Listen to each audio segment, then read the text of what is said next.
During my son's wedding, his bride whispered, "Buy us a house, or I'll tell everyone I'm pregnant with your child." I calmly stood up, put my hand in my pocket, and handed her a small gift. She screamed. She was expecting money for luxury, but got sweet revenge instead. Before we continue, please subscribe to the channel, and let us know where you're listening in the comments. The fabric samples lay scattered across my desk when the phone rang. I'd been comparing burgundy and navy upholstery swatches for the Scottsdale showroom, squinting at them under the fluorescent lights. Thursday afternoon, the kind of quiet February day where business hums along without crisis. Dad, are you sitting down?" Kevin's voice hit me like electricity. My son didn't call during work hours unless something had happened. "What's wrong?" I straightened in my chair, already running through possibilities. Accident, job loss, health crisis. Nothing's wrong. Everything's perfect. His words tumbled over each other, breathless. "Jessica's pregnant. We're getting married. 2 weeks from Saturday. I know it's fast, but when you know, right?" The samples slipped from my fingers. "Kevin." My son, who'd stumbled through 3 failed engagements in his 20s, who'd spent the last 5 years avoiding commitment entirely. Pregnant. Married. "Kevin, that's—" I searched for words that felt genuine. "That's wonderful. I'm happy for you. I want you to meet her properly. Tonight, maybe. Can we come for dinner?" I glanced at my watch. 3:15. "Absolutely. 7 o'clock?" After he hung up, I sat back in my leather chair and stared at the ceiling tiles. Kevin hadn't mentioned Jessica before last month. Now she was pregnant, and they were planning a wedding. The timeline felt compressed, rushed, but maybe that was just my old-fashioned sensibility. My late wife Anne and I had dated for 3 years before marrying. Different generation, different rules. I wanted this to work for him. I wanted it badly. The market on Camelback had decent steaks. I selected 2 ribeyes and a New York strip, grabbed asparagus and baby potatoes. Wine, I chose a Napa Cabernet, nothing too expensive but respectable. At home, I set the dining room table with Anne's china, the ivory plates with the delicate gold rim she'd received from her grandmother. If Kevin was starting a family, this moment deserved acknowledgement. Tradition mattered. They arrived exactly at 7. Kevin came through the door with that nervous energy I remembered from his childhood piano recitals, practically vibrating. The woman beside him moved differently. Smooth, controlled, her heels clicking against my tile entryway with purpose. "Dad, this is Jessica." She was striking. Dark hair pulled back in a sleek ponytail, designer dress that probably cost more than my monthly utility bill. Her handshake was firm, almost aggressive, and her smile stayed fixed on her mouth without reaching her eyes. "Charles, Kevin talks about you constantly." Her gaze swept past me, cataloging the living room, the furniture, the art on the walls. "What a lovely home." "Thank you. Please come in. Dinner's almost ready." Kevin hovered beside her like a satellite, watching her reactions. I led them to the dining room, where Jessica's attention immediately locked onto the china cabinet. "Interesting pieces. Are these antiques?" She moved closer to the cabinet, phone already in her hand. "Do you mind if I take a few photos? I love vintage design." Before I could answer, she was snapping pictures of the credenza, the grandfather clock in the corner, the cabinet itself. Kevin jumped in. "Jess is really into interior design. She's got amazing taste." "I'm sure she does." I headed to the kitchen, grateful for the excuse to move. Something in her tone when she said antiques hadn't sounded like admiration. It sounded like appraisal. Dinner started pleasantly enough. Kevin asked about the business, updating me on his work in commercial real estate, but Jessica dominated the conversation with surgical precision. 4 stores, Kevin mentioned. That must generate significant revenue. She cut into her steak, eyes on me. "What's the annual take for something like that?" "It varies. Economy affects furniture sales more than people realize." I kept my voice light, businesslike. "But you must do well. This neighborhood, the house, the business." She gestured with her fork. "You've built something substantial." Kevin shifted in his seat. "Dad worked incredibly hard. Built it from a single storefront. Very impressive." Jessica sipped her wine. "We drove through Paradise Valley yesterday. Those estates are breathtaking. That's where I picture raising a family. Good schools, safe neighborhoods. Important for children, don't you think?" The implication hung between us like smoke. Kevin focused on his plate, cutting his meat into smaller and smaller pieces. Paradise Valley is expensive, I said carefully. Of course, but you can't put a price on a grandchild's future. Her hand covered Kevin's on the table. We're still figuring out our housing situation. My current rental is impossible. The landlord refuses to make basic repairs. With a baby coming, we need proper space. Kevin finally spoke. We're looking at places, Dad. Nothing fancy yet. Nothing fancy, but something safe. Jessica's smile widened. Kevin tells me you're very generous with family. That's rare these days. I took a long drink of water, buying time. Every instinct I'd honed over 40 years in business was firing warnings. These weren't casual dinner questions. She was establishing needs, testing responses, calculating possibilities. The rest of the meal passed in similar fashion. Jessica commented on the furniture, then asked what pieces cost. She mentioned her student loans, then wondered aloud how Kevin's family handled financial planning. She complimented the house, then noted how much upkeep older homes required. Kevin barely spoke. When he did, it was to soften her edges. What Jessica means is, or she's just excited about the wedding. When they finally left around 10:30, Jessica hugged me at the door. She leaned in close, her perfume overwhelming, and whispered, "Thank you for being so understanding. Kevin talks about your generosity all the time. We're lucky to have you." Kevin's hug was quick, distracted. He seemed eager to leave. I stood in the doorway watching their taillights disappear down the street. Jessica's head was already bent over her phone, illuminated by the screen's glow. Inside, I cleared the table slowly, rinsing Anne's china by hand, though the dishwasher would have been easier. My hands moved through the routine while my mind replayed the evening, the way Jessica photographed my home without asking, the pointed questions about money, about real estate, about my generosity. Kevin's silence, his hunched shoulders, the way he avoided my eyes. I told myself it was nerves, wedding stress, but my gut, the same instinct that had saved me from disastrous business partnerships, from bad investments, from deals that looked perfect on paper but felt wrong, was screaming. Something about her eyes when she looked around my home. She wasn't seeing a family house where her child's grandfather lived. She was doing math. I woke at 6 Friday morning after 3 hours of fractured sleep. Every time I drifted off, I saw Jessica's face across my dining table, heard her voice asking about revenue and real estate. The coffee maker gurgled while I sat at the kitchen table staring at the chairs where they'd sat 12 hours earlier. The details wouldn't leave me alone. The way she'd held her phone when photographing the credenza, not like someone admiring furniture, but like someone cataloging inventory. Her questions hadn't been conversational. They'd been reconnaissance. And Kevin's expression, that hollow, defensive look I'd seen before, 3 years ago when Rachel had controlled every aspect of his life. History repeating while I watched it happen.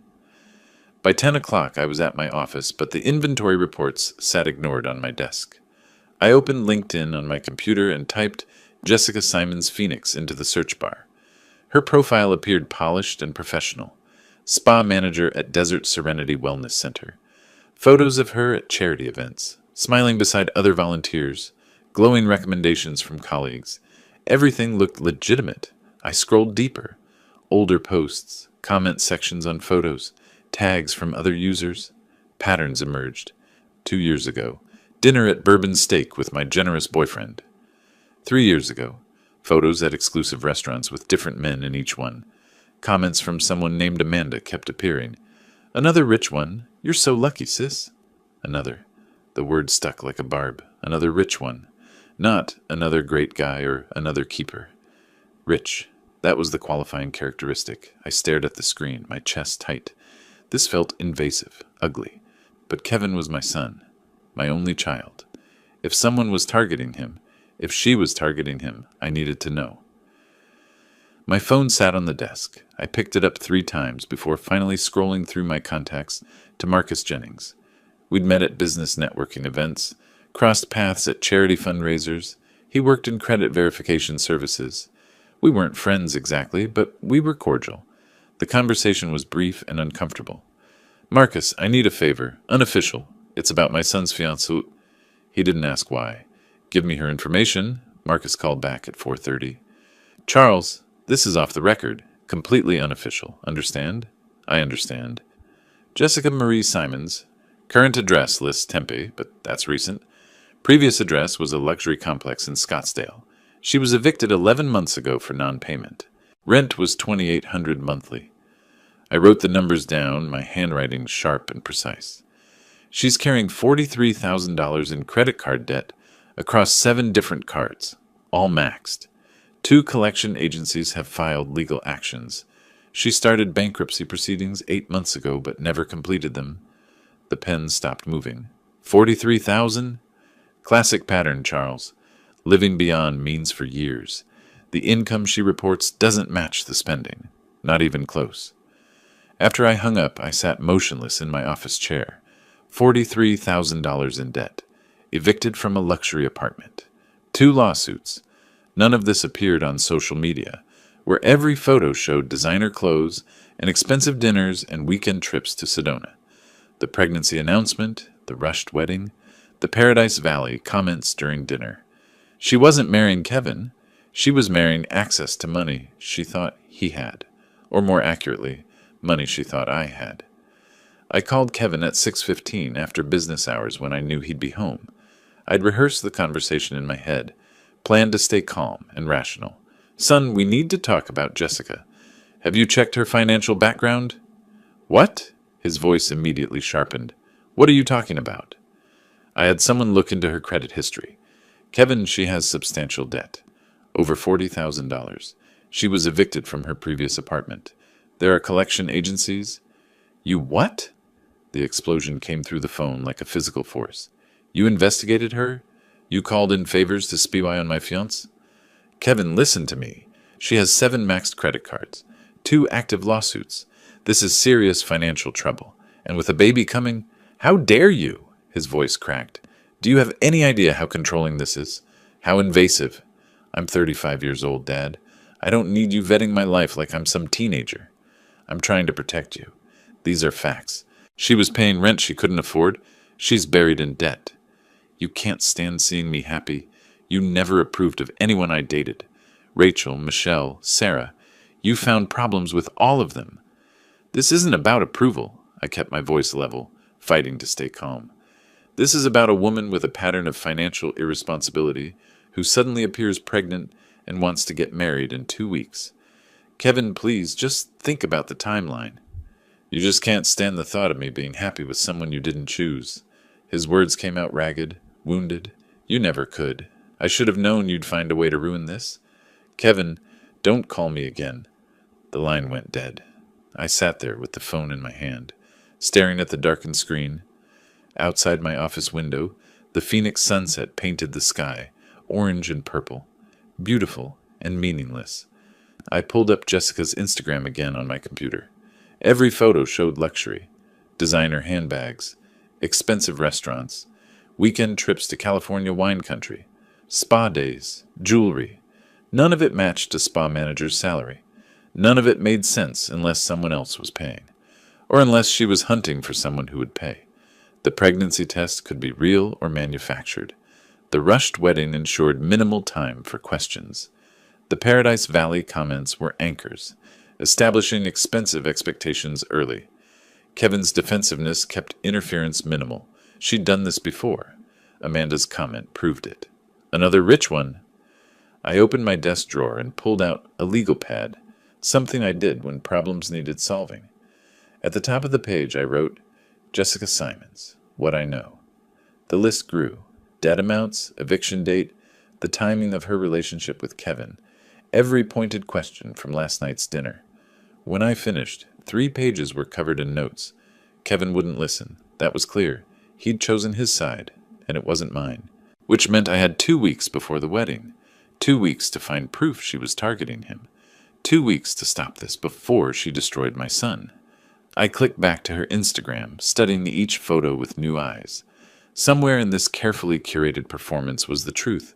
Somewhere was evidence. I just had to find it. A week had passed since Kevin hung up on me. 7 days of silence that felt like months. I'd left voicemails, 8 of them. The first 2 were calm, rational explanations of the credit report, By the fourth, I was pleading. By the seventh, I stopped trying to sound composed. None were returned. Thursday afternoon, I drove past Kevin's apartment in Tempe. Jessica's white BMW sat in his parking spot like a territorial marker. I circled the block twice before forcing myself to leave. Marcus called Wednesday with more information, his voice reluctant. Charles, I shouldn't tell you this, but Kevin maxed out his savings account. $47,000. Gone. For the wedding? That's not all. He took out a personal loan. $35,000 at 18% interest. Just for the reception venue. I sat in my office holding the phone long after Marcus hung up. $82,000. Kevin's entire safety net, plus debt that would take years to clear, for a wedding that would last 4 hours. The invitation arrived in Saturday's mail. Heavy cardstock, embossed lettering, my name in elegant script. The Phoenician Resort, Scottsdale. Ceremony at noon, February 22nd. I searched the venue online. Their wedding packages started at $80,000. Premium upgrades, the kind Jessica would demand, pushed costs well past 6 figures. The math wouldn't work. Kevin's salary, his savings, the loan, none of it covered what I was seeing. Someone had guaranteed additional expenses. Monday morning, I called the resort's events coordinator, my voice casual. I'm inquiring about availability for my daughter's wedding. What does the Powell ceremony on the 22nd include? The woman's enthusiasm poured through the phone. Oh, the Powell wedding is beautiful. Premium everything. Open bar with top-shelf selections. Live orchestra. Imported French roses. Chef's tasting menu for 200 guests. They spared no expense. I thanked her and ended the call, my stomach hollow. Kevin was drowning and Jessica was piling stones in his pockets. That night, I sat at my kitchen table, typing messages to Kevin on my phone. Deleting them. Typing again. Deleting. Son, please call me back. Delete. Kevin, I'm worried about your finances. Delete. I love you and I'm sorry. Delete. Everything sounded either controlling or pathetic. I sent nothing.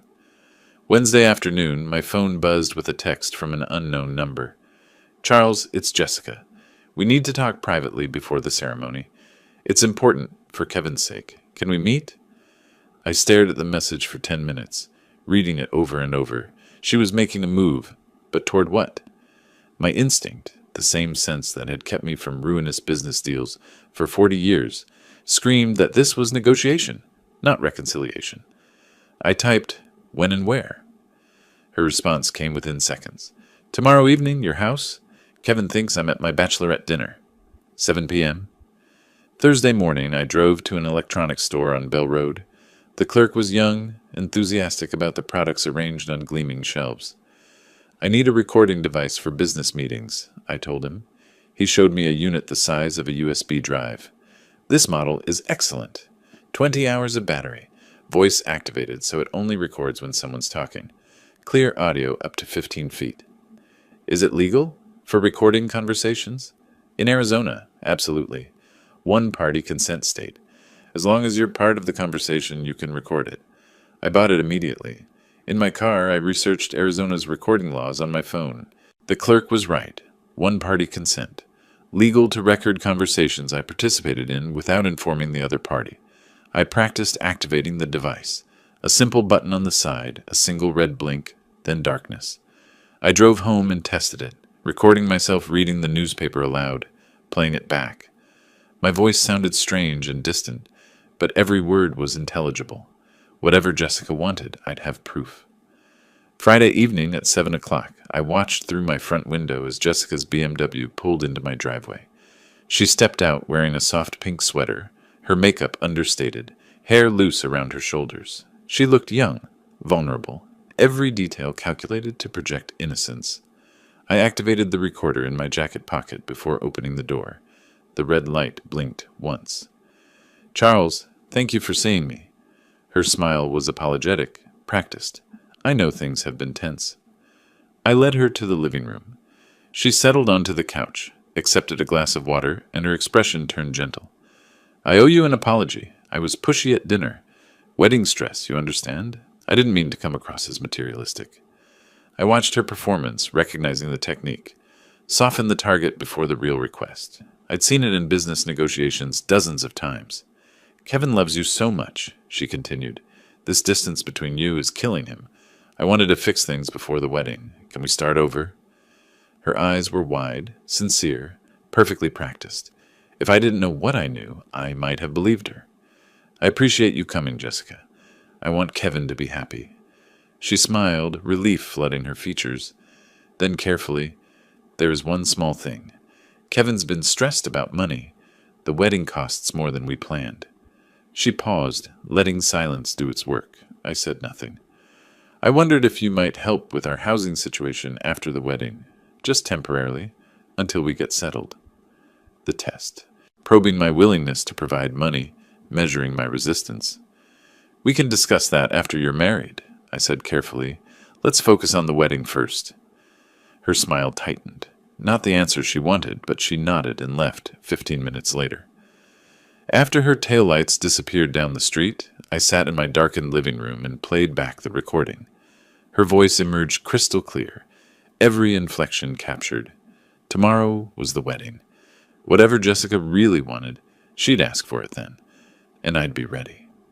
Saturday morning arrived cold and bright. I'd slept 3 hours, spent the rest pacing my bedroom, running through scenarios. None prepared me for what was coming. The Phoenician resort spread across the base of Camelback Mountain like a palace. I pulled into the circular drive at 10 o'clock, watching valets in crisp uniforms rush toward arriving cars.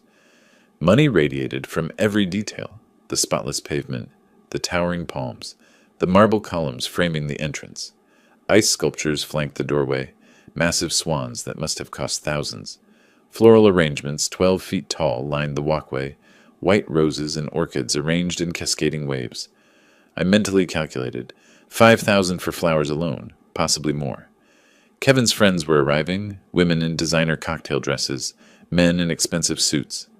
I recognized a few faces from his college years. They looked successful, established, the kind of crowd Jessica would want as witnesses to her triumph.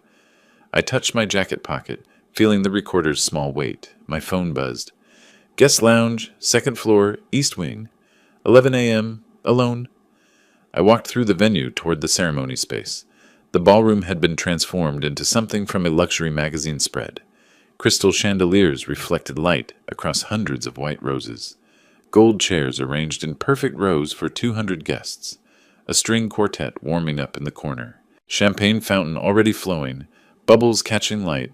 Through an open door, I saw Kevin surrounded by groomsmen. He was laughing at something, adjusting his bow tie, checking his watch. He looked genuinely happy. My chest tightened watching him. At exactly 11, I climbed the staircase to the second floor. The guest lounge was empty, private, with floor-to-ceiling windows overlooking the mountain.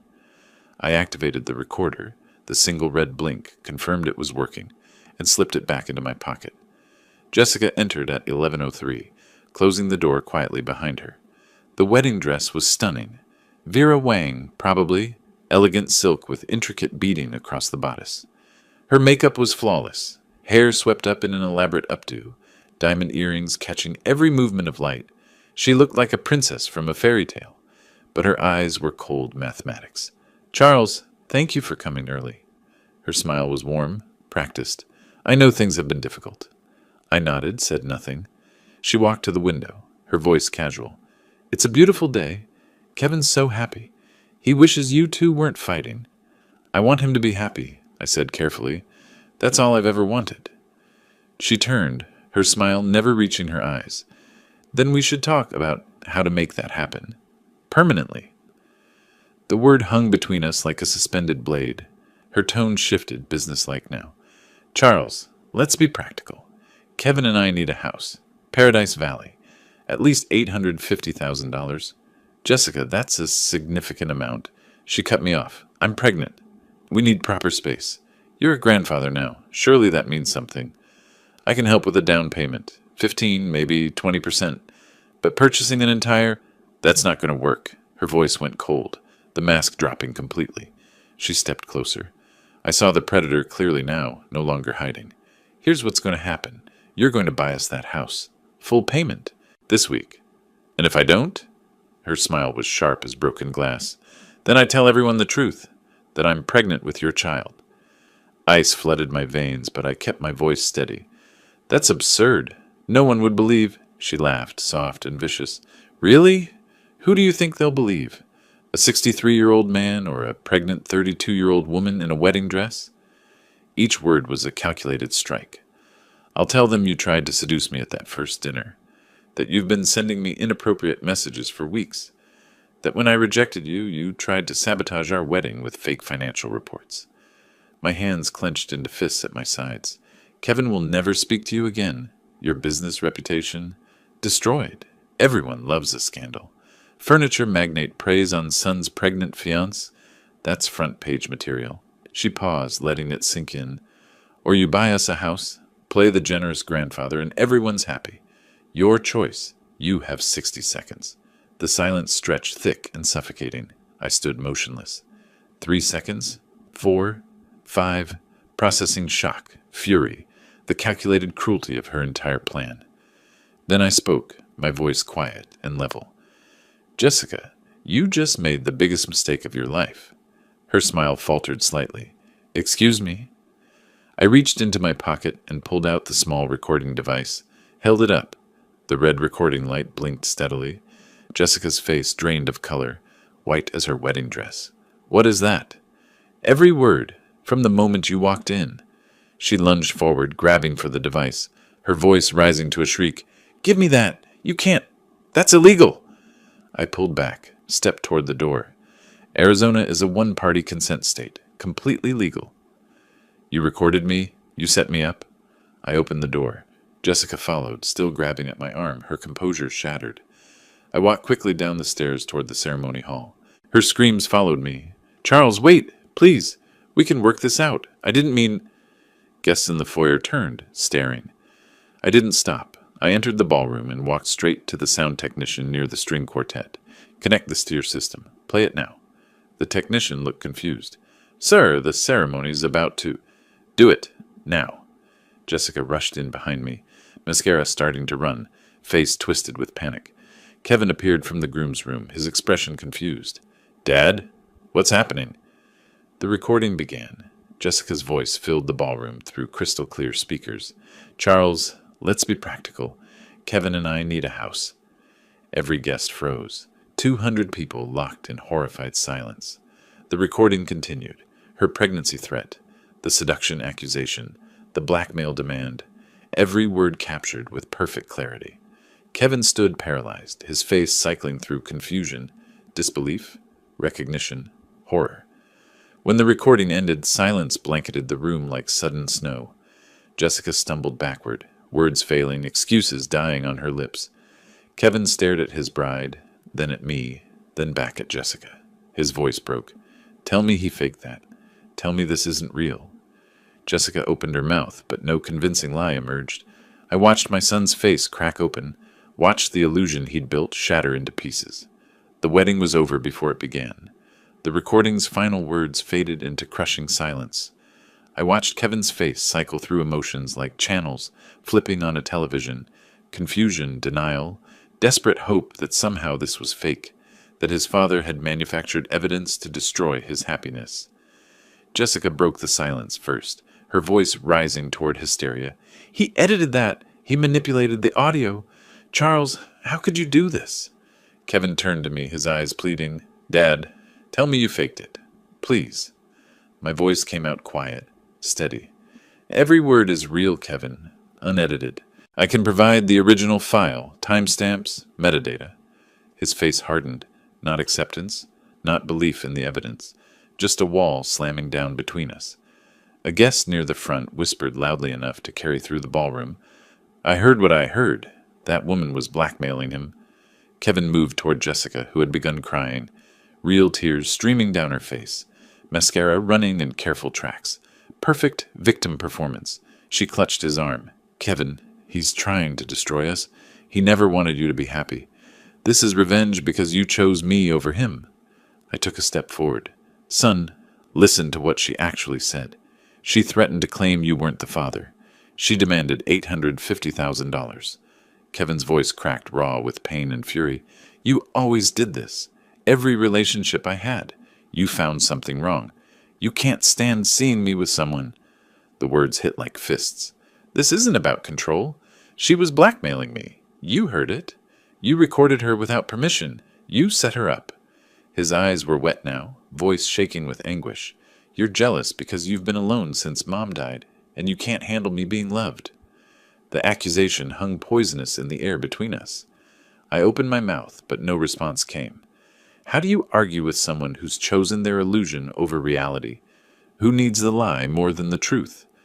Kevin took Jessica's hand. We're leaving. Don't contact me. Ever. Jessica threw me a look over her shoulder as they walked toward the exit, calculation mixed with triumph. She'd lost the wedding, but kept her prize. Some guests remained seated, uncertain. Others began gathering belongings, avoiding eye contact with me. A woman I recognized as Jessica's friend Amanda called out, "We believe you, Jess. This is disgusting." But other guests approached me quietly. "That recording was clear. I'm sorry about your son." The resort manager appeared, uncomfortable in his crisp suit. "Mr. Powell, we'll handle the cancellation arrangements. No charge for the venue." I nodded, unable to form words. Within an hour, the ballroom emptied. I sat in one of the gold chairs, surrounded by $80,000 worth of flowers and untouched champagne fountains. My phone vibrated constantly. Texts from friends, family, people who were there. I didn't read them. A waiter approached nervously. "Sir, can I bring you anything?" I shook my head. He retreated, leaving me alone in the wedding that wasn't. I drove home in a fog, the afternoon heat shimmering off the asphalt in waves. My house felt enormous and empty when I entered, Anne's absence sharp as broken glass even after 3 years. Sunday morning, my phone buzzed with a text from Kevin's number. The message was brief, final. "I'm not your son anymore. Jessica and I are moving forward together. Don't call, don't text. You're dead to me." I read it 3 times. Each word felt permanent, carved in stone. Sunday afternoon, a friend forwarded me Jessica's Instagram post. The photo showed her in casual clothes, eyes red from crying, no makeup, calculated authenticity. The caption read, "Heartbroken doesn't begin to cover it. Kevin's father sabotaged our wedding because he couldn't accept someone loving his son. He recorded a private conversation, edited it to make me look terrible, and destroyed the happiest day of my life. To everyone asking, yes, Kevin and I are staying together. Real love survives attacks." The post had 347 likes, 89 supportive comments. I saw names I recognized, mutual acquaintances, business contacts, people who should know better. Some comments were different. I was there. That recording sounded pretty clear to me. But they were buried under Jessica's supporters.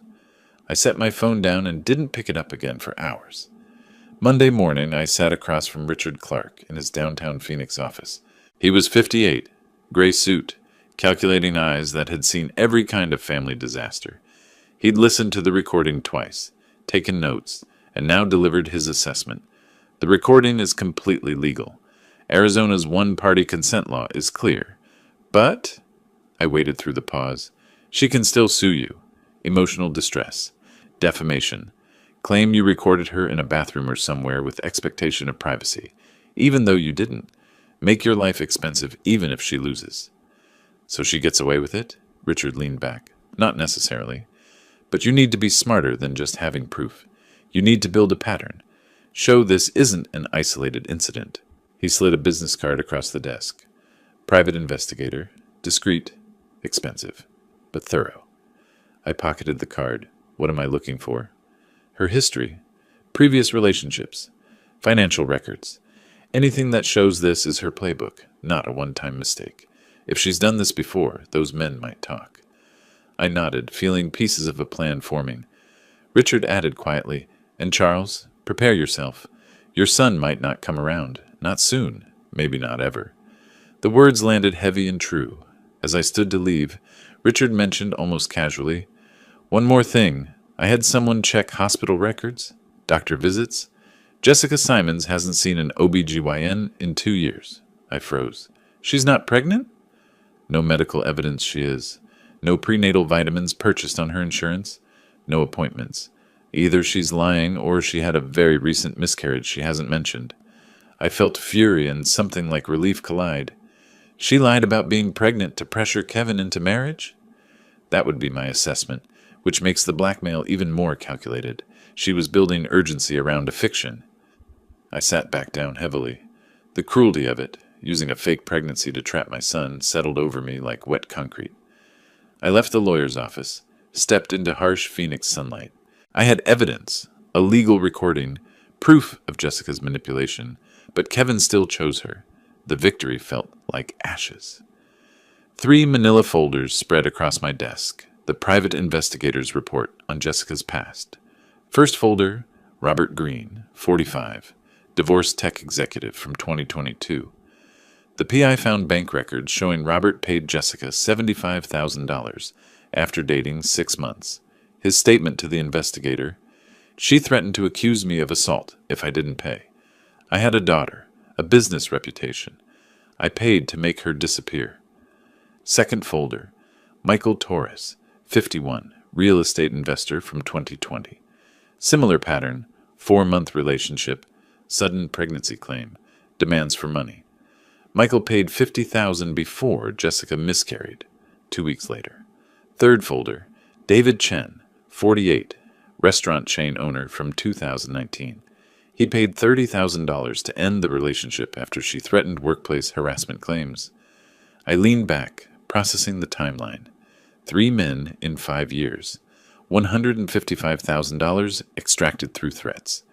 Each relationship followed identical beats: charm offensive, rapid escalation, pregnancy or assault claim, payment, disappearance. The PI's notes included one chilling line: subject displays textbook predatory financial behavior. Targets men 15 to 20 years older. Established wealth. Family reputation to protect. Kevin fit the profile perfectly. Not wealthy himself, but with a father who was. I felt sick recognizing how calculated it had been. Jessica hadn't fallen for Kevin. She'd researched him like a business investment. Wednesday afternoon, I was at my flagship furniture store reviewing inventory when my assistant approached. "Someone here to see you. Says it's personal."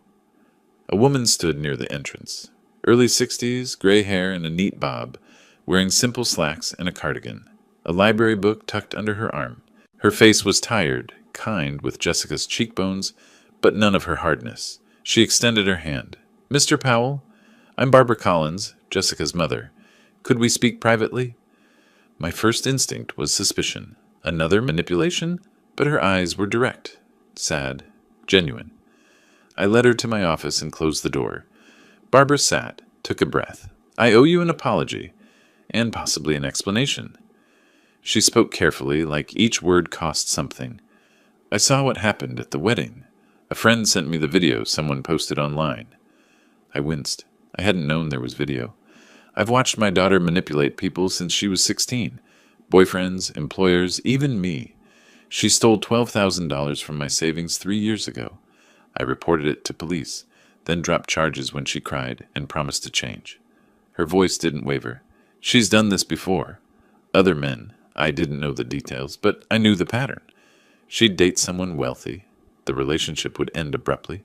Suddenly she'd have new furniture, a new car, expensive trips." "Why are you telling me this?" I asked.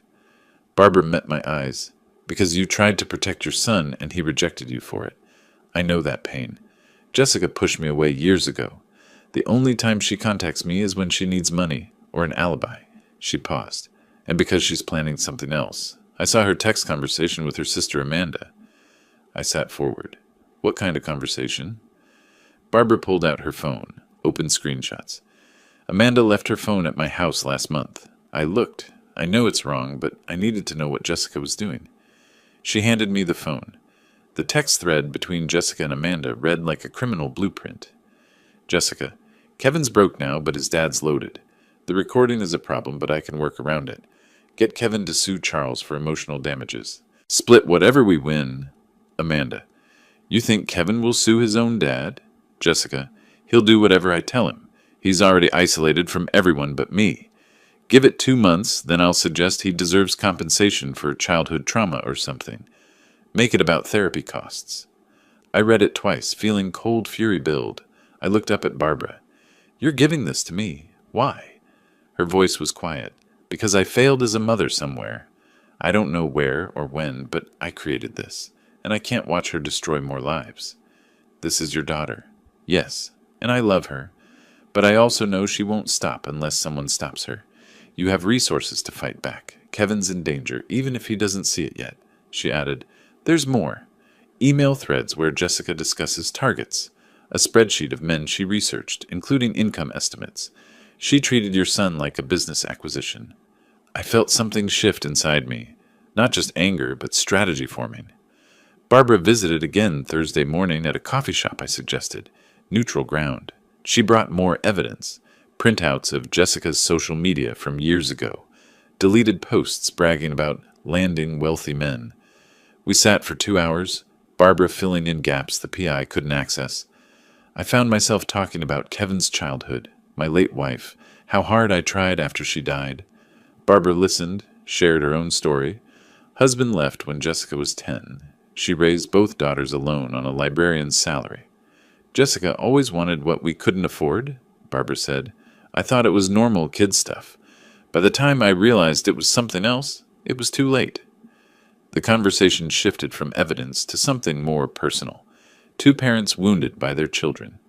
Over the next week, Charles and Barbara met 3 more times. Initially to discuss strategy, share information, plan legal moves. But the conversations drifted. Books we'd read, Phoenix's relentless heat, the loneliness of empty houses. I noticed Barbara's careful intelligence, her quiet humor, the way she listened completely. She noticed my fairness, my restraint, despite having weapons to destroy Jessica legally. Neither of us named what was happening, but something was. A recognition. Comfort in shared damage. Friday afternoon, Barbara emailed me a file. Jessica's project spreadsheet. I opened it, felt my blood pressure spike. Column headers, name, age, net worth, STC, vulnerabilities, timeline, expected yield. Kevin Powell, 35, 85K salary, but father owns four-mailer business. Father guilt, isolated, desperate to prove independence. 6 to 8 months, 500K, 1 9 other names were listed above Kevin's, dates going back to 2018. Most had notes. Completed 75K, completed 50K, failed, too smart, failed, had prenup. I forwarded the file to Richard immediately. This wasn't just evidence. It was a confession. Barbara and I met at the coffee shop again Friday evening. I slid my laptop across the table, showed her Richard's response. This changes everything. We can pursue fraud charges, but we need to be strategic about when we reveal this. Barbara nodded slowly. What's the goal? Protecting Kevin or punishing Jessica? I considered both, but protecting Kevin comes first, even if he hates me for it. Barbara's hand rested briefly on the table near mine. Then we do this carefully, together. The word together sat between us, meaning more than strategy. The email from my private investigator arrived Thursday morning with the subject line, New development, urgent. I opened the attachment at my office desk. Screenshots of Jessica's text conversation with a commercial realtor filled my screen. She'd found a luxury spa location in Paradise Valley. Monthly rent, $15,000. Her pitch to Kevin emerged through the messages. We'll be partners. Your business degree, my spa management experience. We just need startup capital. I scrolled further. Equipment quotes totaling $180,000. Renovation estimates of $120,000. The final text made my stomach drop. Jessica to the realtor. My fiancé is securing a $200,000 business loan. Can you hold the property for 2 weeks? I forwarded everything to Barbara and Richard immediately. An hour later, the PI's follow-up arrived, marked Confidential Smoking Gun. Attached was Jessica's LLC registration in Delaware, created 2 weeks earlier. The company name, Serenity Wellness Holdings. The registered agent wasn't Kevin. It was Jessica alone. Bank account documents showed an offshore connection in the Cayman Islands. The PI's note explained, standard setup for capital extraction. Equipment purchases get invoiced to offshore suppliers. Fake companies she controls. Money disappears, business fails. She vanishes with capital. Target will be left with $200K debt and no assets. Recommend immediate intervention. I'd seen this scheme before. Contractors who defraud investors, vendors who bill for phantom supplies. Kevin wasn't a partner. He was a funding source. I called Richard. I need to stop a loan without revealing my involvement. Can it be done? He thought for a moment. Anonymous tip to the bank's risk assessment department. Include her credit history, the LLC structure, the offshore account. Banks hate fraud risk. That afternoon, I created an anonymous email account at the public library downtown. Sat at a computer terminal surrounded by teenagers doing homework and retirees reading news sites. I attached Jessica's credit report, the one Marcus had provided months ago, plus screenshots of the Delaware LLC showing her sole ownership, and the Cayman Islands account documentation. Subject line, Fraud Alert, Kevin Powell, Loan Application. Body text, the supposed business partner Jessica Simons has 43K in existing debt, an offshore account, and sole control of the LLC. Mr. Powell believes they co-own. Recommend reviewing for fraud indicators. I hit send before I could second-guess the decision. 2 days later, Kevin's number appeared on my caller ID. I didn't answer. He would only call if he needed something or wanted to yell. The voicemail he left was brief, angry. I know you did this. The bank rejected my loan. They said someone sent them information about Jessica. This is low, even for you. I saved the voicemail. An hour later, Jessica called from Kevin's phone. Charles, we need to talk about boundaries. You're interfering with Kevin's business decisions now? I didn't answer that call either. The following week, Jessica began appearing in my orbit, too frequently to be coincidence. Monday morning, she was at the coffee shop I frequented before work. She approached my table. Charles, what a surprise. Can we please talk? I miss Kevin having his father in his life. Wednesday, she appeared in my store's parking lot when I left for lunch.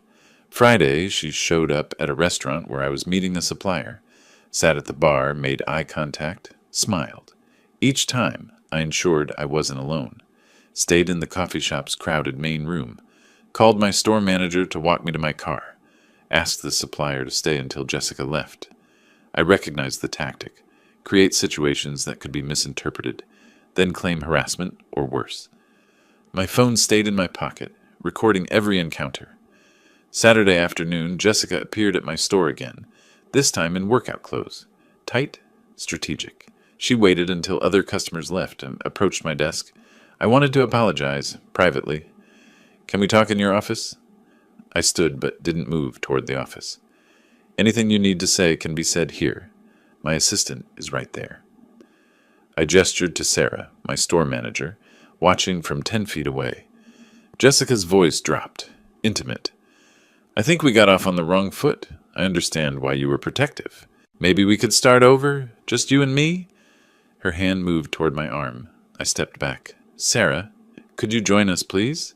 Jessica was just leaving. That evening, I met Barbara at the Phoenix Art Museum, our fourth date, though neither of us had called it that. We walked through the contemporary wing, discussing a sculpture that reminded Barbara of a book she was reading. I found myself smiling genuinely, something I hadn't done since before Kevin's engagement. Over wine afterward, I told her about Jessica's attempts to corner me alone. Barbara's face tightened. She's setting a trap. Classic Jessica. Create a situation where it's your word against hers. I know. I'm documenting everything. Never alone. Always recording. She touched my hand.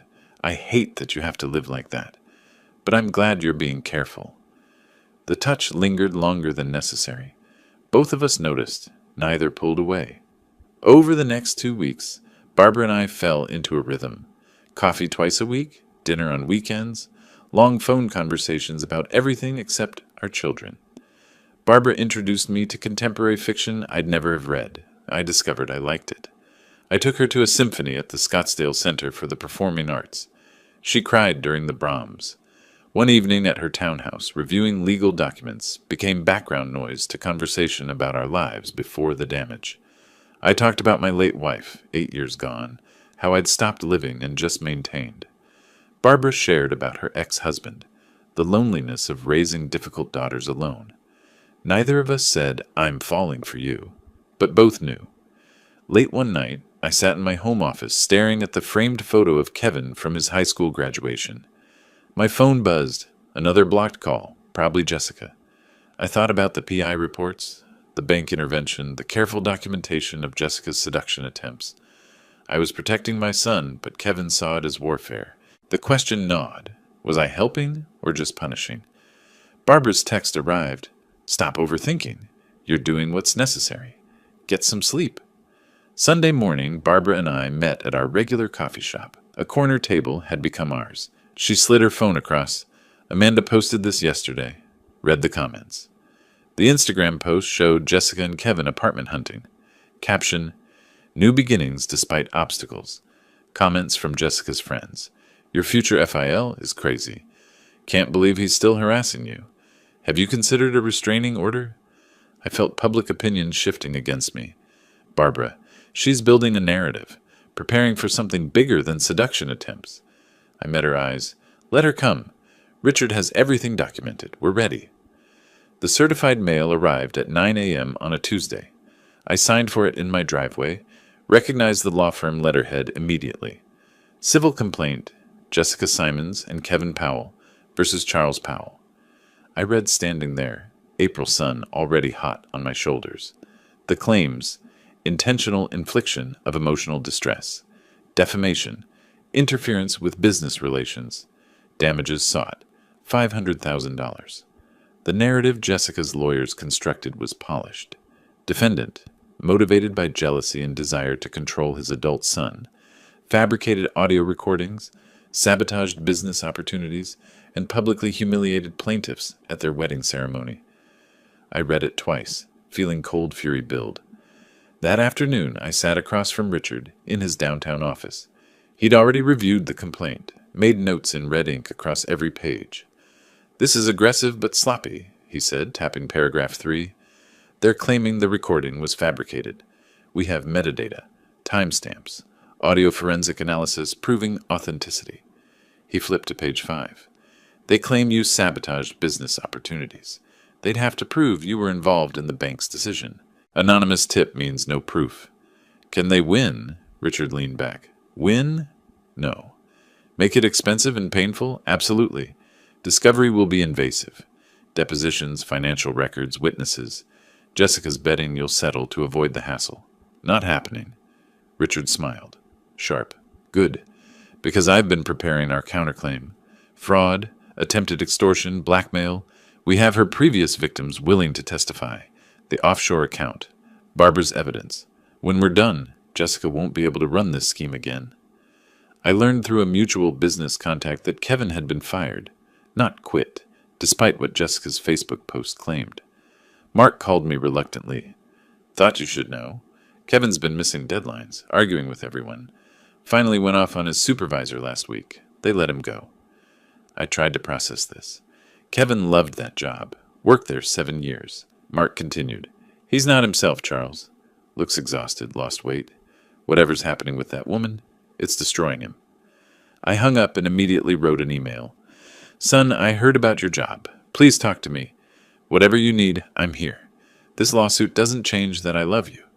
I sent it to Kevin's personal email, his work email, his phone via text. All bounced back or went unread. Jessica had blocked every channel of communication. Over the next 2 weeks, I wrote physical letters, handwritten on quality paper, each one different, apologizing for the wedding confrontation's public nature while defending the necessity, explaining the evidence I'd found, offering to help financially without conditions, reminiscing about our past together. I mailed them to Kevin's old apartment address. None were returned, but none were answered. I imagined Jessica intercepting them, reading them first, deciding what Kevin saw. The silence was worse than Kevin's anger had been. It meant complete isolation. Barbara called me on a Wednesday evening, voice tight. Amanda just told me Kevin's selling his apartment.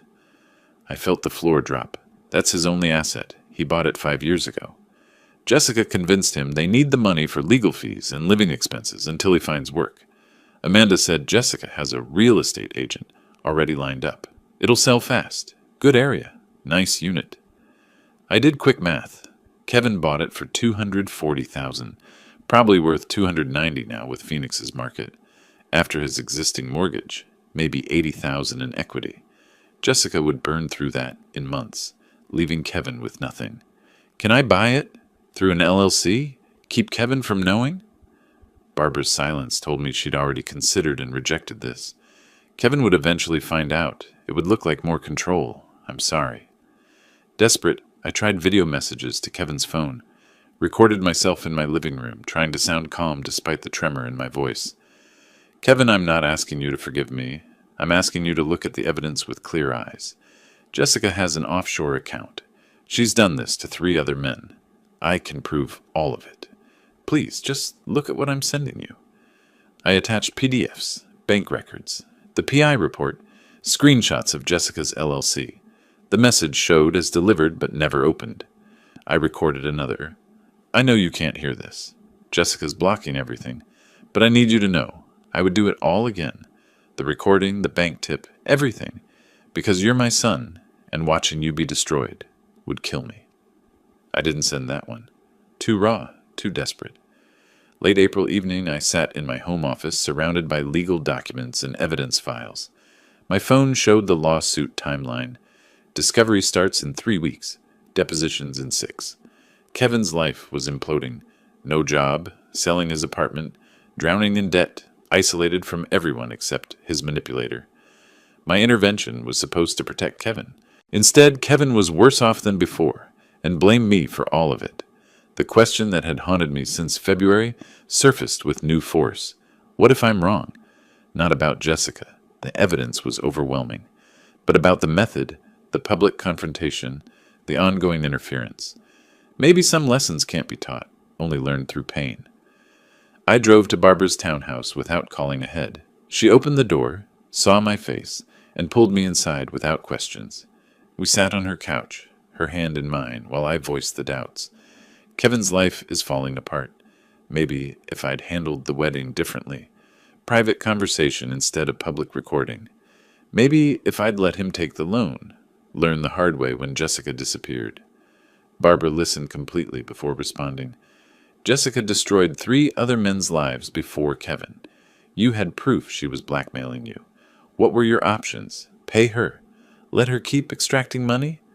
But Kevin made his choices, she said firmly. You gave him information. He rejected it. You can't protect someone from themselves forever. She cut my face. You're not cruel. You're not vindictive.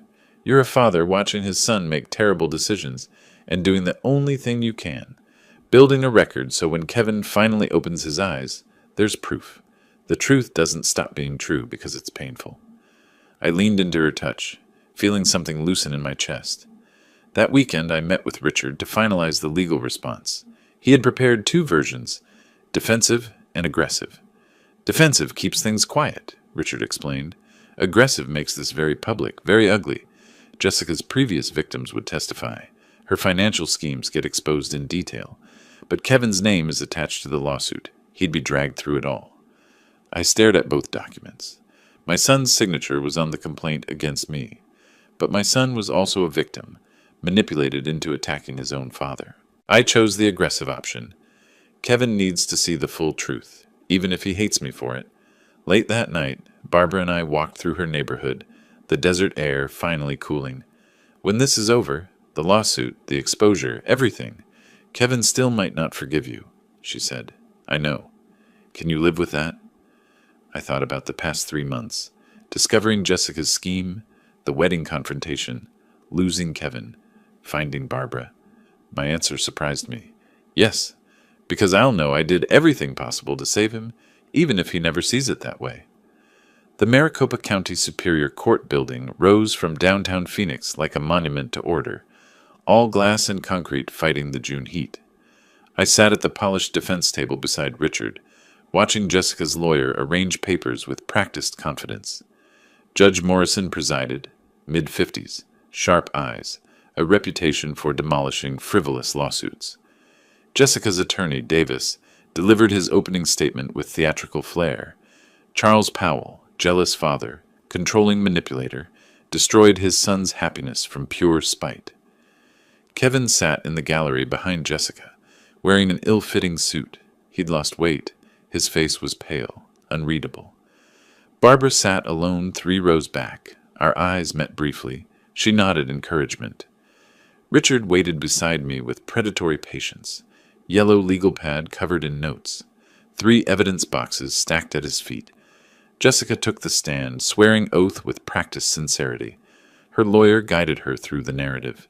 She'd fallen in love with Kevin, was excited to join his family, but Charles had been hostile from their first meeting. He questioned my finances, investigated my background without permission, then recorded a private conversation where I was joking, poorly I admit, about needing a house. Her voice trembled perfectly. He played that recording at our wedding in front of 200 people. It destroyed everything. Kevin lost his job from the stress. We lost our savings. All because Charles couldn't accept someone loving his son. She dabbed her eyes with tissue.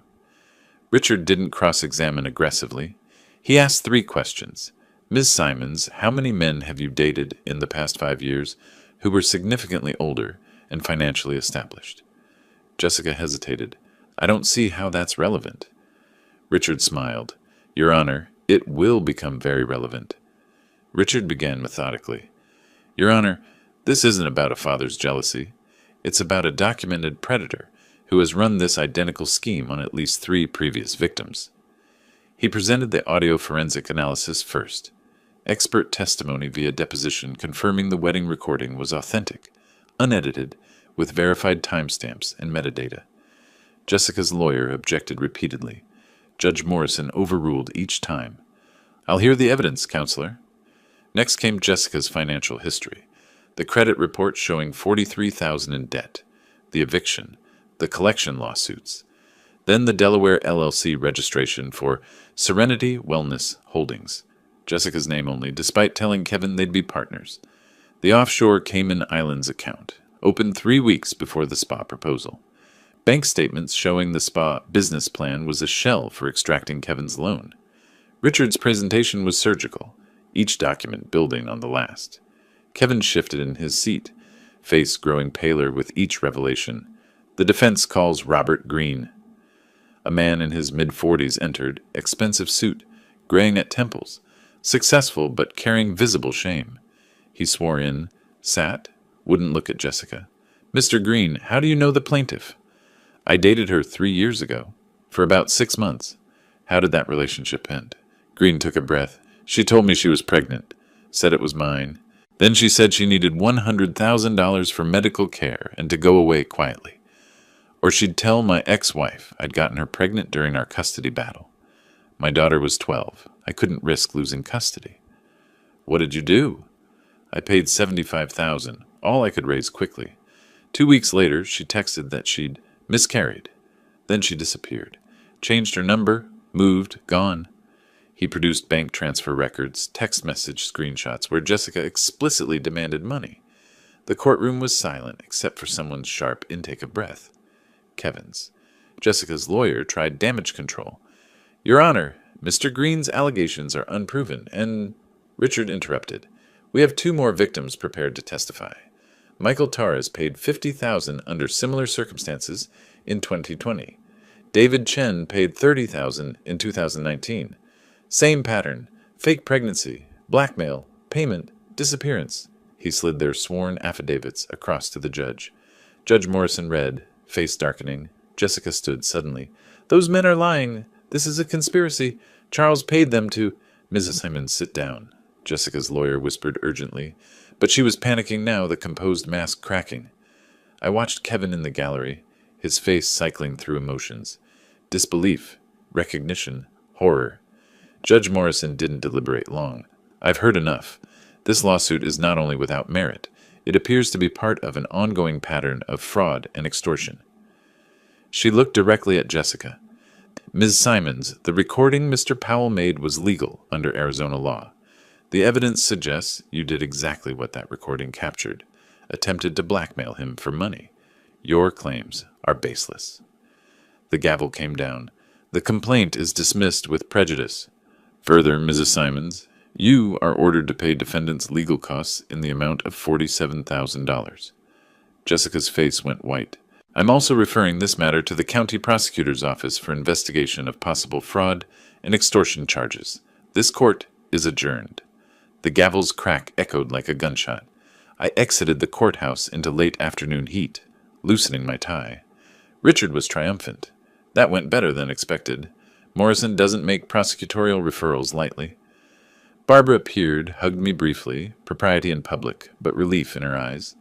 Then I saw Kevin standing by a parking meter, alone, looking lost. Jessica was 20 feet away, on her phone, back turned, voice rising in argument. I approached Kevin slowly. "Son." He looked at me, and for the first time in 6 months, really saw me. "Dad, those men, what they said." His voice broke, and I recognized the sound, his certainty shattering. "I know. I'm sorry you had to hear it that way, but you needed to hear it." Kevin's next words came hoarse. "The offshore account, the fake pregnancy, was any of it real?" I wanted to comfort him with lies, but chose truth. "I don't think so, Kevin. The PI found evidence she researched you before you even met. Your income, my business, everything. She chose you deliberately." Kevin sagged against the parking meter. "I quit my job for her, sold my apartment, sued my own father." I moved closer. "I know, and I still love you. That never changed." Kevin looked like he wanted to believe, but couldn't quite reach it yet. Jessica's voice cut across the parking lot. "Kevin, we're leaving. Now." Her tone was sharp, commanding. No more sweet manipulation, just control. Jessica strode over, grabbed Kevin's arm. "Don't listen to him. Your father paid those men to lie. It's all a setup. We can appeal. We can—" Kevin pulled his arm back slowly. First time I'd seen him resist her. "Jessica, they had bank records, text messages. That man was crying on the stand." Jessica's voice went syrupy. "Baby, he was acting. Your father is powerful. He has money. He can make people say anything. We have to stay together. You and me against the world, remember?" Kevin looked between her and me, mind visibly at war. I stayed silent. This had to be Kevin's choice. Finally, Kevin said quietly, "I need to think. I need space." Jessica's face hardened for one unguarded moment. Pure calculation, no love. Then the mask returned. "Of course, baby. Let's go home and talk. Just us." Kevin walked to Jessica's car, movements mechanical. I watched them drive away, Barbara's hand finding mine. Richard approached. "He's wavering. Give it time. Reality doesn't sink in instantly." I nodded, but the hollow feeling remained. I'd proved everything in court, exposed Jessica completely, won the legal battle. But Kevin still drove away with her, and that was the only victory that truly mattered. My phone rang during a furniture delivery review at the store. Mid-July afternoon, Phoenix baking under relentless sun. The PI's voice was urgent. "I've got something. Jessica's been communicating with Brian Miller, Kevin's old business partner." I remembered Brian. Kevin had cut ties 2 years ago over ethical disagreements. "They're planning to forge documents claiming you embezzled money. Kevin invested in your business. Bank transfers, falsified contracts. The works. They're meeting tomorrow night to finalize the forgeries." Cold fury flooded through me. After losing in court, she's going criminal? Desperate people make desperate moves. She's facing $47,000 in judgments, plus possible fraud charges. This is her last play. Send me everything, location, time, the intercepted messages. That evening I sat with Barbara and Richard at my dining table. Laptop open showing Jessica's message thread with Brian. Jessica's text. "The old man has money Kevin technically invested years ago. We can claim he never returned it. Add interest. Make it look like embezzlement. Brian, you keep 30% of whatever we get." Brian's response. "I can create backdated investment agreements, fake bank statements. Meet me at Dominic's Steakhouse tomorrow at 7. Bring cash for the documents." Richard leaned back. "This is conspiracy to commit fraud. If we call the police now, they'd arrest them." I shook my head. "Kevin needs to see it himself. Hear it from her own mouth. Otherwise, she'll convince him it was entrapment or I set her up." Barbara touched my hand. "You're going to bring Kevin there. Show him who she really is when she thinks he can't hear." "Exactly? Can you get him there without Jessica knowing?" "Amanda owes me. She's starting to see what Jessica really is. I think she'll help." Next morning, I texted Kevin from a new number. He'd blocked my regular number months ago. "Kevin, it's Dad. Please don't delete this. I need to talk to you. Not about Jessica. About your mother. Something I should have told you years ago. Dominic's Steakhouse tonight at 7. I'll wait 1 hour, please. The mention of his late mother was calculated. Kevin always wondered about details I rarely discussed. 3 hours later, a response. I'll be there. 7:15. If this is a trick, I'm done forever. I coordinated with the restaurant manager, an old customer. I need a private booth with a clear line of sight to table 14, and I need you to seat a specific couple at that table at exactly 7. The manager, sensing the seriousness, agreed. I arrived at 6:45, took a corner booth with high back seats. Could see table 14, but occupants couldn't see me. At 7, Jessica and Brian arrived, were seated at table 14, 20 feet away. Jessica wore business casual, her serious meeting outfit. Brian was mid-40s, slick, briefcase on table. They ordered drinks. Then Brian pulled out folders. I've created everything. Investment contracts from 5 years ago showing Kevin put $85,000 into Powell Furniture. Letters requesting return of capital, your father ignoring them. Jessica examined the documents, smiling. These look perfect. When Kevin sees these, he'll have to sue again. His father will settle rather than face embezzlement charges. My hands clenched under the table, but I waited. At 7:12, Kevin walked in, scanning the restaurant. I watched Kevin approach the host stand, searching for me. He hadn't seen Jessica and Brian yet. They were engrossed in their conspiracy. I texted Kevin, "Don't come to my table yet. Look right. Table 14. Just listen." Kevin's face showed confusion, then he spotted Jessica. He froze, 20 feet away, partially hidden by a decorative pillar. Jessica's voice carried in the quiet restaurant. Kevin's such an easy mark. He actually believes everything I tell him. I love you, baby. Your father's the enemy. It's pathetic how desperate he is to be loved. Brian laughed. You've milked him for what, 6 months now?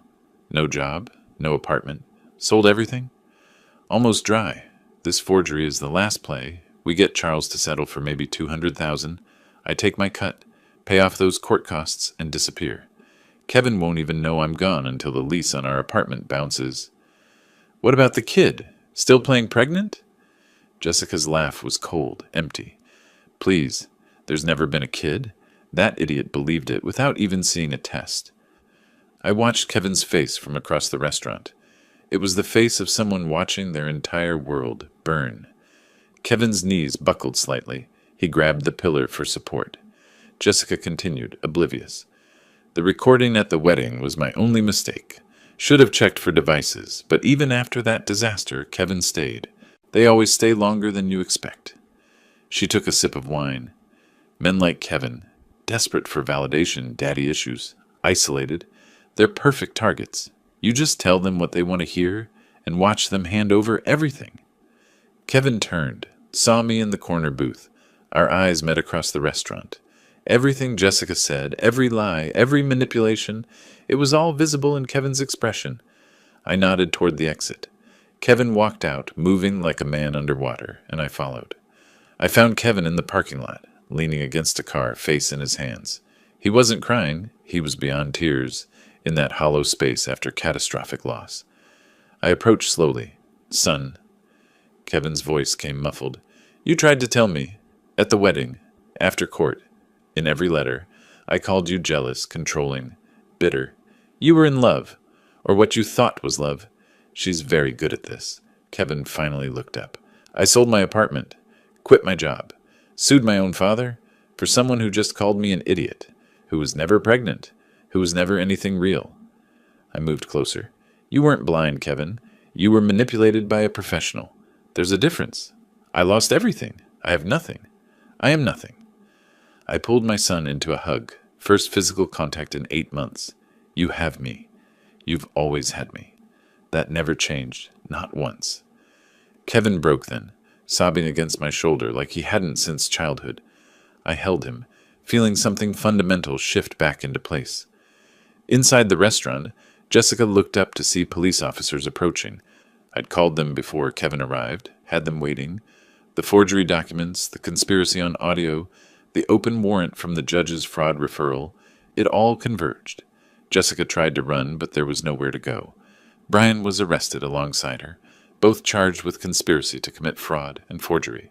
By morning, Jessica had fled Phoenix on bail, skipping town and the $47,000 judgment. I didn't pursue her. She was out of Kevin's life, and that was the victory that mattered. August arrived with Phoenix monsoons washing the city clean.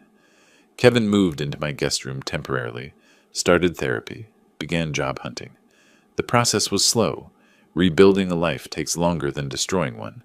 But I watched my son gradually return. Smiles at breakfast, interest in conversations, plans for the future. One evening, Barbara and Kevin and I sat on the back patio. I took Barbara's hand. We have something to tell you. Barbara and I are getting engaged. Kevin's reaction surprised us. He grinned. About time, Dad. She's way too good for you. Barbara laughed, and I felt something I hadn't felt in years. Complete. Late August, I hosted a small engagement gathering at my home. 20 close friends. Nothing elaborate, everything genuine. Barbara wore a simple blue dress, her smile radiant. Kevin stood beside me as the main witness, healthy weight returning, clarity back in his eyes. When it was time for toast, Kevin tapped his glass, stood. I need to say something. For months, I thought my father was the enemy. Controlling, jealous, trying to ruin my happiness. His voice steadied. But the truth is, sometimes, the biggest act of love is saying no when everyone else says yes. It's standing between someone you love and danger, even when they hate you for it. Kevin looked at me. Dad, you saved my life. You let me hate you, sue you, cut you off, and you never stopped trying to protect me. That's not control. That's love. So thank you for not giving up, even when I gave up on you. My throat tightened, but I managed. You're my son. I'd do it again. Every time. Kevin raised his glass. To Charles and Barbara, two people who know that real love means telling hard truths and standing firm when everything says to walk away. The small gathering applauded, glasses clinked, and I looked around. My son restored, a woman I loved beside me, a future built on ruins. The revenge wasn't destroying Jessica, it was this, saving Kevin and finding Barbara.